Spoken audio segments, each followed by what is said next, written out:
کامل دین وہ ہے جو ایمان کے تقاضے پر ہو، ایک دین وہ ہے جو ایمان کے تقاضے پر آئے گا۔ ایمان کے تقاضے پر جو دین آئے گا وہ دین ماحول کو نہیں دیکھے گا، وہ دین حالات کو نہیں دیکھے گا، وہ دین ماحول کو نہیں دیکھے گا، وہ دین حالات کو نہیں دیکھے گا، وہ دین حکومتوں کو، وہ دین تاجروں کو نہیں دیکھے گا، کیونکہ دین آ رہا ہے اندر کے تقاضے پر۔ ماحول سے ایمان والا دین ٹکرایا کرتا ہے، بغیر ایمان والا دین کبھی ماحول سے نہیں ٹکراوے گا، بلکہ بغیر ایمان والا دین ماحول کے پابند ہو کر چلے گا۔ اس لیے ہمارا دین جزوی ہے، اس لیے ہمارا دین جزوی ہے کہ ہمیں اپنے دین سے کامیابی کا یقین نہیں، ہم اپنے دین سے کامیابی کا یقین نہیں ہے، اس لیے ہمارا دین جزوی ہے۔ کامل دین کسے کہتے ہیں؟ کہ کامل دین اس کو کہتے ہیں کہ میرا اللہ مجھ سے اس وقت کیا چاہ رہا ہے، میرا اللہ مجھ سے اس وقت کیا چاہ رہا ہے، کہ جو میرا اللہ اس وقت مجھ سے چاہ رہا وہ حضور اکرم صلی اللہ علیہ وسلم کے طریقے کے مطابق ہو رہا ہے یا نہیں ہو رہا، اس کا نام دین ہے۔ اب بات کیا ہے؟ بات یہ ہے کہ سب سے پہلا کام دعوت کے ذریعے سے اپنے یقینوں کو بنانا ہے۔ سب سے پہلا کام دعوت کے ذریعے سے اپنے یقینوں کو بنانا ہے۔ دعوت اصل میں یقین کی تبدیلی کے لیے ہے، اور دعوت خود داعی کے لیے ہے۔ دعوت کس کے لیے ہے؟ دعوت خود داعی کے لیے ہے، دعوت مدعو کے لیے کہ بعد کا درجہ ہے، دعوت خود داعی کے لیے ہے۔ کلمہ لا الہ الا اللہ کی دعوت اپنے یقین کی تبدیلی کے لیے ہے۔ ہم یہ سمجھ رہے کہ دعوت ہے دوسروں کے لیے، میں نمازی ہو گیا اب میری دعوت بے نمازیوں کے لیے، میں ذاکر ہو گیا میری دعوت غافلوں کے لیے، میں عالم ہو گیا میری دعوت جاہلوں کے لیے، میں اچھے اخلاق والا ہو گیا میری دعوت بد اخلاق والوں کے لیے۔ نہیں میرے دوستو، یہ بات نہیں ہے، بلکہ دعوت ہمیشہ خود داعی کے لیے ہے۔ جس طرح تاجر کی تجارت تاجر کے لیے ہے، اس کا نفع دوسروں کو پہنچتا ہے، کہ بالکل اسی طرح داعی کی دعوت اپنی ذات کے لیے ہے، نفع اس کا دوسروں کو پہنچے گا۔ تو کلمہ لا الہ الا اللہ اپنے یقین کی تبدیلی کے لیے ہے۔ کلمہ لا الہ الا اللہ اپنے یقین کی تبدیلی کے لیے ہے۔ جتنا اس کلمے کی طرف بلاوے گا، جتنا اس کی دعوت دے گا، اس کے بقدر اس کا یقین اللہ کے غیر سے اللہ کی ذات عالی کی طرف پھرے گا۔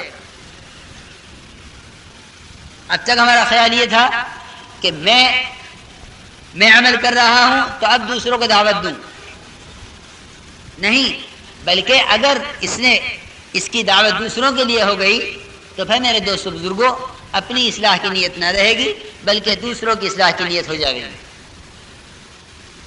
دوسروں کی اصلاح کی نیت ہو جائے گی۔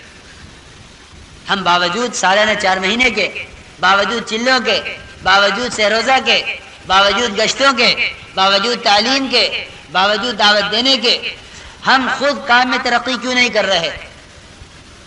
ہمارے اپنے یقینوں میں تبدیلی کیوں نہیں؟ بھائی اب بات اصل میں یہاں آ کے ٹھہر گئی کہ کام کرنے والے عمل کرنے والوں کو دیکھ کر مطمئن ہو جاتے ہیں۔ ہمارے یہاں بننے والے مسجد میں آئے بہار والے کہ جی ہمارے یہاں اتنے فیصد نمازی ہو گئے، بس 10% رہ گئے، ان پر محنت باقی ہے۔ میں نے کہا بھائی اس کا مطلب یہ ہے کہ اب تبلیغ تو ہوگی ختم، کیونکہ اب تمہارے سامنے عمل کی فیصد والے آئے، یقین کی فیصد والے نہیں ہیں۔ تم معیار کام کا دیکھ رہے کہ عمل کی فیصد کتنی بنی۔ ہم یہ دیکھنا چاہ رہے ہیں کہ یقین ایسے یقین والے کتنے فیصد بن گئے۔ پھر ہم نے ان سے کہا کہ تم یہ بتاؤ کہ تم نے یقین والی نماز کے داعی کتنے پیدا کیے؟ یقین والی نماز کے داعی کتنے پیدا کیے؟ دیکھو میرے دوستو عزیز بزرگوں، امت کا اعمال پر آ جانا یہ ہمارے کام کی حد نہیں ہے. یہ عمل پر آتی رہے گی، عمل سے چھوڑتی رہے گی، عمل پر چڑھتی رہے گی، عمل سے پھسلتی رہے گی. بغیر یقین کے اعمال پر استقامت نہیں ہوتی، بغیر یقین کے عملوں پر استقامت نہیں ہوتی.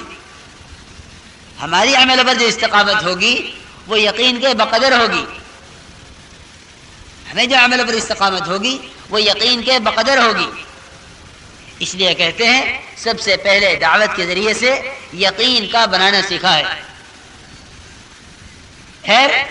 پھر یہی دعوت، ایمان کی دعوت اعمال میں منتقل ہوگی کہ اعمال کی دعوت دو ان اعمال کی حقیقت کو سامنے رکھتے ہوئے. اعمال کی دعوت دو ان اعمال کی حقیقت کو سامنے رکھتے ہوئے. اگر داعی کے سامنے دعوت دیتے ہوئے بے نمازی ہے تو اس دعوت سے اس دعوت دینے والے کے اندر اپنی نماز میں حقیقت نہ آئے گی، بلکہ دعوت دینے والا نماز کی حقیقت کو سامنے رکھ کر دعوت دے. دیکھو، دعوت دینے والا نماز کی حقیقت کو سامنے رکھ کر دعوت دے، بے نمازی کو سامنے رکھ کر دعوت نہیں ہے. ابھی ہم دعوت دے رہے ہیں بے نمازیوں کو سامنے رکھ کر کہ یہ بے نمازی ہیں، چلو ان کو جا کر دعوت دیں. ہم دعوت دے رہے ہیں بے نمازیوں کو سامنے رکھ کر، یا ہم دعوت دے رہے ہیں غافلوں کو سامنے رکھ کر، یا ہم دعوت دے رہے ہیں جاہلوں کو سامنے رکھ کر؟ نہیں میرے دوستو بزرگوں، دعوت ایمان، صحابہ والے ایمان کو سامنے رکھ کر ایمان کی دعوت، صحابہ کی نماز کو سامنے رکھ کر جو ہے نماز کی دعوت، حضور اکرم صلی اللہ علیہ وسلم کے علم کو سامنے رکھ کر علم کی دعوت، حضور اکرم صلی اللہ علیہ وسلم والے ذکر کو سامنے رکھ کر ذکر کی دعوت، حضور اکرم صلی اللہ علیہ وسلم والے اخلاق کو سامنے رکھ کر اکرام کی دعوت، حضور اکرم صلی اللہ علیہ وسلم والے اخلاص کو سامنے رکھ کر اخلاص کی دعوت. اصل میں دعوت کے ذریعے سے اپنے یقینوں کی تبدیلی مقصود ہے. اصل میں دعوت کے ذریعے سے اپنے یقینوں کی تبدیلی مقصود ہے. یہ نہیں کہ دوسروں کو قائل کرنا مقصود ہو. مولانا صاحب کی ہدایات میں ہے یہ کہ دعوت داعی کا رخ یہ نہ ہو کہ ہم دوسروں کو قائل کرنے کے لیے دعوت دے رہے ہیں، نہیں، بلکہ اپنے یقین کی تبدیلی کے لیے دعوت دے رہے ہیں. اگر اپنے یقین کی تبدیلی کے لیے دعوت دے رہا ہے تو اس کی دعوت میں وہ تاثیر پیدا ہوگی جس پر اللہ رب العزت اس کی دعوت کو ذریعہ بنا دے گا دوسروں کی ہدایت کا. یا اس کی دعوت سے دوسروں کو ہدایت ملے گی، اگر ہدایت نہیں ہے ان کی قسمت میں تو پھر یہ دعوت کے انکار سے ہلاک ہوں گے. ہلاکت یا ہدایت جو اللہ کی طرف سے آئے گی وہ میرے دوستو عزیز و بزرگوں اس پر آئے گی کہ داعی اپنے یقین کی تبدیلی کے لیے دعوت دے گا. داعی بصیرت پر ہوگا کہ دعوت دینے والا یقین پر ہو. اس کو دعوت کا انکار کر دینے والے اس کی دعوت سے پیچھے نہ ہٹا دیں اس کو. دیکھو بھائی، بات یہ ہے کہ اگر ہم دعوت دے رہے ہیں دوسروں کے لیے تو دو باتوں سے کے علاوہ تیسری بات نہ ہوگی. یا تو وہ لوگ بات کو قبول کریں گے یا بات کا انکار کریں گے. اگر انہوں نے بات قبول کر لی تو دعوت دینے والوں میں عجب آئے گا، دعوت دینے والوں میں کبر آئے گا. میری محنت پر اتنے لگے، میری محنت پر اتنے بنے، میں نے فلاں علاقہ اٹھا دیا. یہ کیا ہوا کہ دعوت اس نے دی دوسروں کے لیے تو ان کے بات کے ماننے سے اس میں عجب آیا. اور اگر ان لوگوں نے بات نہ مانی اور انکار کیا تو پھر اس کے اندر یا کبر یا اس کے اندر غصہ آئے گا یا اس کے اندر مایوسی آئے گی. یا غصہ آئے گا یا جو ہے مایوسی آئے گی کہ یہ کام چھوڑ دے گا کہ لوگ بات نہیں مانتے. یہ کام بھی چھوڑ دے گا کہ بھئی لوگ بات نہیں مانتے اس لیے چھوڑ دو.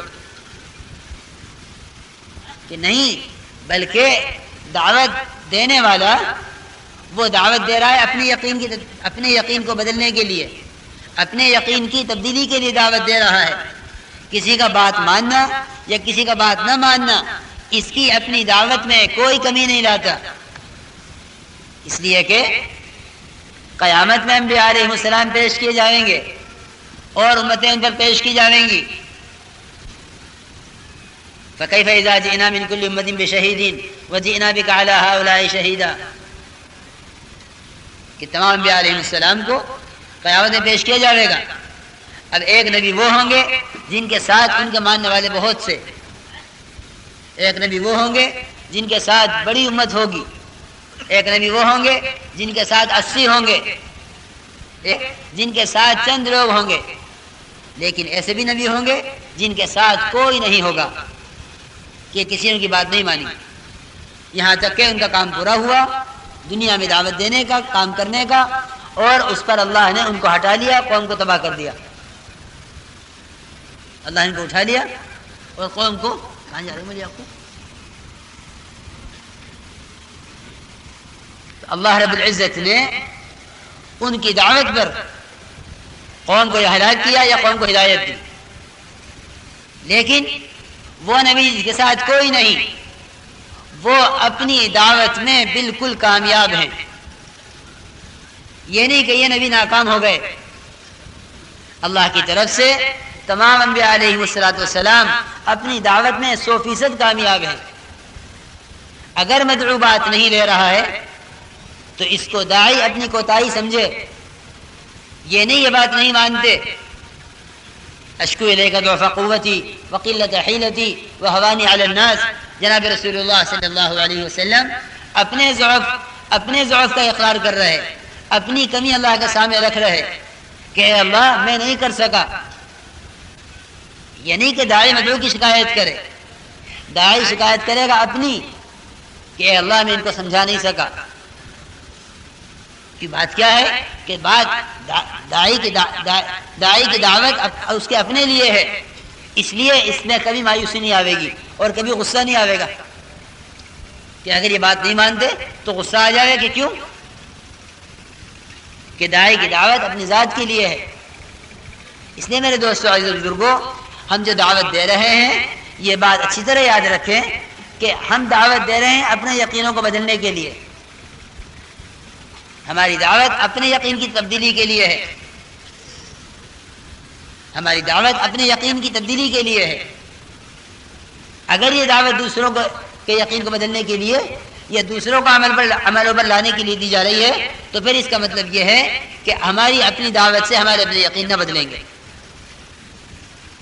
ہماری اپنی دعوت سے ہمارے یقین نہ بدلیں گے۔ پھر دعوت نبیوں میں منتقل ہوئی ہے ہر زمانے میں۔ ایک نبی آئے، دعوت دی، چلے گئے، دوسرے نبی آئے، دعوت دی، چلے گئے۔